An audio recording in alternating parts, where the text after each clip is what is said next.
Hi, welcome to Polyphonic Press. I'm Jeremy Boyd. I'm John Van Dyke. And today we're going to be talking about how the government has removed international fees for touring musicians. Here we go.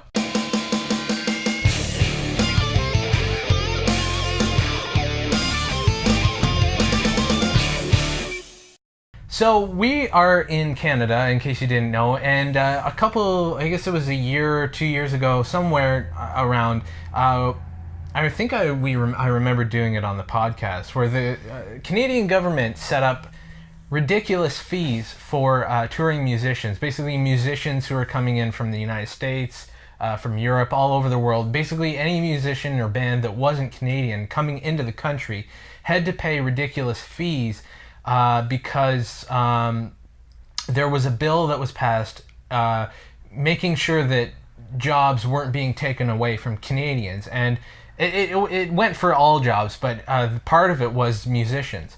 And obviously people were upset about it because it was stopping touring musicians from coming into the country, because especially smaller bands, when they weren't able to pay these fees. So now the Canadian government has removed these fees from that bill, and now any touring musician, I don't know if they've removed the fees completely or if they've just lessened them, but sounds like they just eliminated.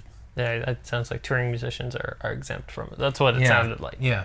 So basically, this is a pretty good thing overall, because I understand from a certain standpoint wanting to promote Canadian music, but the music industry doesn't really work that way. I mean, music happens all over the world, and we shouldn't be limited to just Canadian music or American music or stuff from England. We should be sampling all of it.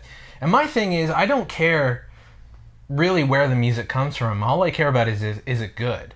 Like, you know what I mean? Like, I don't care if it's from Australia or if it's from Calgary. It doesn't matter to me. All I really care about is, does it sound good to me, and do I actually enjoy listening to it? But yeah, it was weird when the Canadian government actually implemented this policy. I actually remember when they did it, and there was a huge uproar within the music industry, and even some aspects of CanCon I disagree with. Because CanCon, if you don't know, basically the Canadian content, radio stations have to play a certain amount of Canadian songs per hour. And it's good in theory, but what ends up happening is sometimes there's a lot of shitty music that gets played that shouldn't be played because it's Canadian, especially in the pop world. Well, I know that sometimes radio stations, like basically Canadian content, they'll put a bunch of Canadian content on a CD and they'll distribute them to radio stations and whatever. And I don't know if it's something to do with the radio industry. It's lately maybe kind of, I don't know, lazy. I don't know, but they just kind of, if they're gonna, they don't do what radio stations used to do in the day, and play stuff that's actually homegrown. Yeah, and they don't decide what to play. Exactly. They're just given songs to play. For example, if you went down to, I can't remember where, there's a university down in the States somewhere. I think it's, I can't remember which one, but their school song is, I'm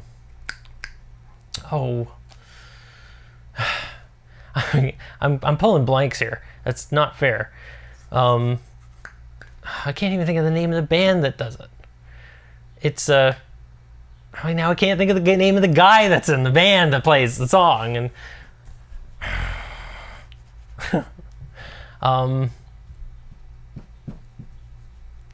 my god, I hate this. Okay, so basically, so what was your point anyway? My point is, this song. It was like it's the school chant. Well, they played it on the radio station locally because that's how things became hits. The band wound up to do other things, and the guy later on went on to play with Johnny and Edgar Winter, Rick Derringer. Good grief, that's his name.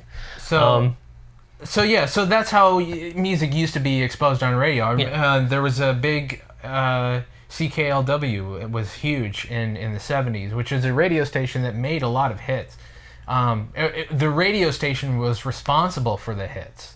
It wasn't that the hits... It used to be that radio determined the hits. Now hits determine radio.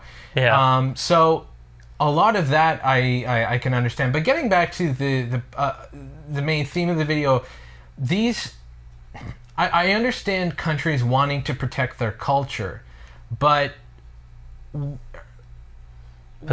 live in the world. We don't just live in Canada. We live in the world.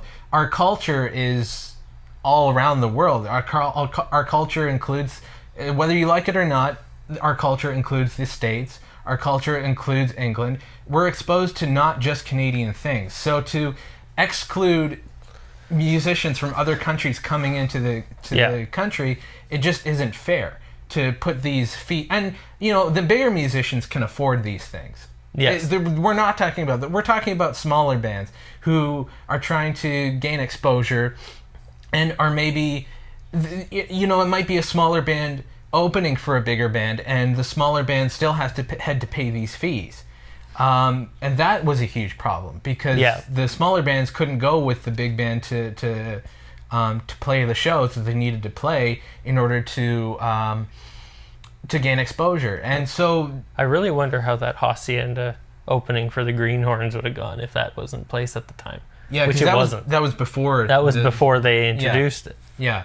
So, I mean, this is a good thing that the Canadian government has done. They've revoked the fees that international bands have to pay.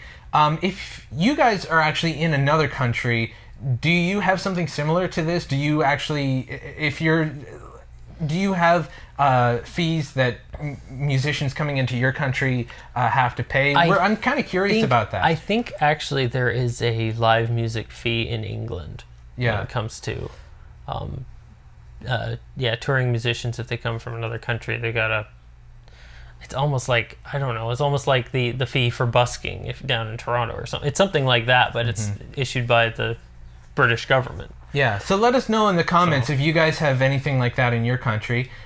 Be sure to subscribe so you know when we post new videos. You can check us out on Twitter and Facebook. Follow John on Twitter at Funky Dutch. You can check out our website, polyphonicpress.com. All those links are in the description, and that's about it. I'm Jeremy Boyd. I'm John Van Dyke. Take it easy.